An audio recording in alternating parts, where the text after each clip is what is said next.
by December as well. All right, well, it seems to me that the fact that software can be designed to locate the reversals by the tonal change validates the whole concept of reverse speech. Oh, yeah, most definitely. In other words, not just what we think we're hearing, but if a machine can be programmed to detect that tonal change, right, then you have an extra validation here. Oh, right. And, you know, you yourself have commented on this unique tonal shift that the reversals have. You can hear it auditorily. Particularly with infants, which I love. They are my favorite. Oh, right. We should do a couple of them. Yeah, please go right ahead. Okay. By all means. I presume from time to time people send you their own.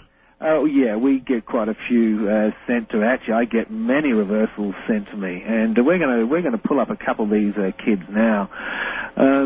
Yeah, and you've got to realise while I'm pulling this up that reverse speech as a science is still in its very early stages. It's like the crystal radio set is the closest comparison I can get to it, and I'm sure 20 years from now I'm going to look back at what we've done in this current time and laugh at the complexity and the labour that we went through. And okay, the first kid I'm going to play actually has a very simple metaphor that may introduce you to this whole concept. And this is a child. I was over the this is me speaking, and I was over the parents' house talking, and you can hear the kids singing in the background.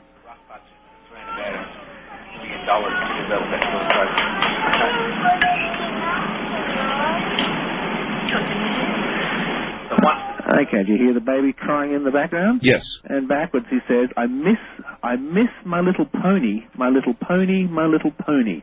And in this case, pony was his identification with his father. It was a security blanket in the sense, and the mother and father had only broken up a couple of months beforehand. This is one I haven't played you before.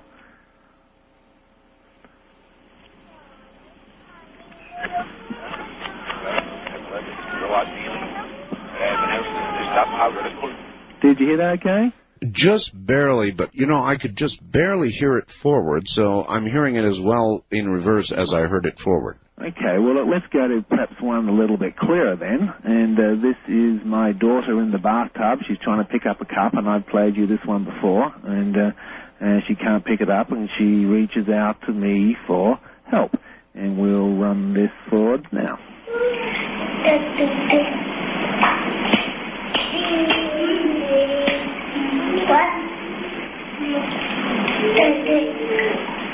And backwards she says, David, help me.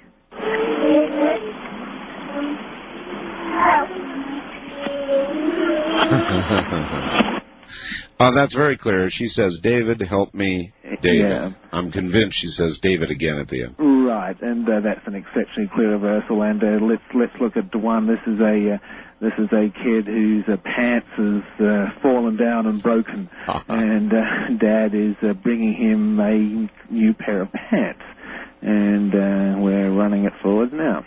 I'm not crying, baby. You are? I'm not crying, baby. Yeah, you're a not crying baby.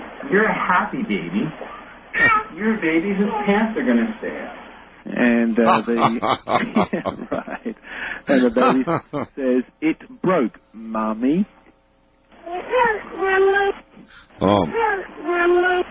Very clear. Oh, very clear. It broke, Mommy. Yeah, and let's whip through a couple of other ones. And here's one I don't think I've played on your program.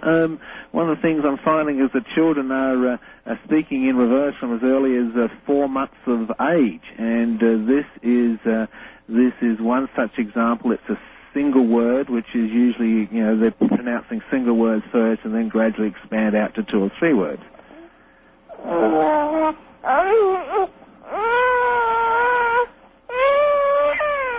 And we'll run that in reverse, and right at the end you hear this very clear hello.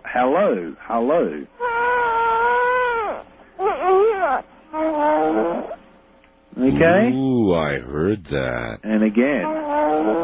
Hello? Hello? Oh, that makes sense. That'd be a first word. Oh, yeah, that is one of the very first words. Well, certainly with this one, I think this was found by one of my students at 4 months of age. And kids are just great in reverse. There's another one I don't think I played as well. I've just got so many of them, and I tend to go to my standard sound bites, and sure. And I forget some of the incredible portfolios I've got of them. And here's a 3-year-old, and there's two children playing together, and one of them notices an inoculation mark on the other child's arm. You have an injection, but what to do? It might be better. And in reverse, she says, I hated them. I hated them. And again? I hated them. I hated them. All right, now, I've heard this again and again and again and again and again on these children, this ethereal kind of wavy, odd sound. It sounds like it's coming from the Twilight Zone or something. Right. And why? I don't totally have an explanation for that. Some people just say it's the audio quality of kids, or a tape recorder in the background with echoes, but I don't buy that. Well, I don't either, because you hear the same thing with adults, the same kind of echoey background in many of the forward and then reversals, and you don't get that ethereal quality. No, you really don't.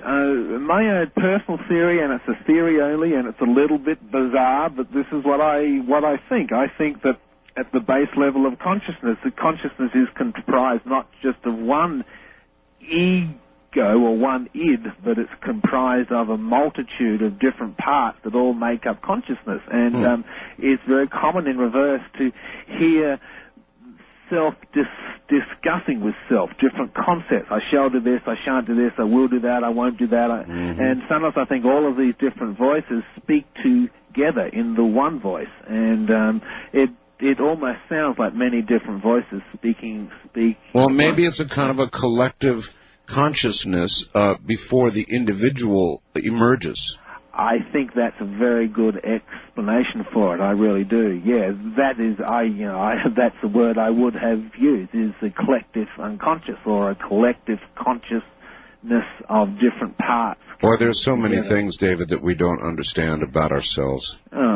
Yes. There's so many things that I don't understand about myself.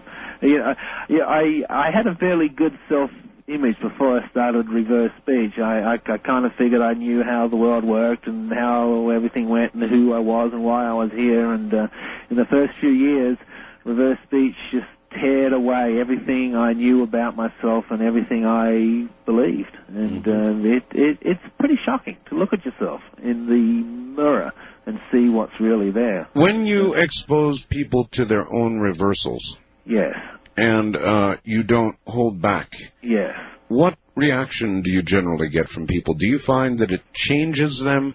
Does it work on them as a psychiatrist would go to work on them, or do they get angry? It depends on the person. It depends on how congruent they are with each other, with themselves. I remember one case at the top of my head where the person got so angry and so vicious, they stormed out of my office halfway through the presentation, and I had a sheriff knock on my door a week later with a summons to appear in court. They were absolutely livid and were suing me for malpractice. I won the case. Excuse me, malpractice? Uh-huh.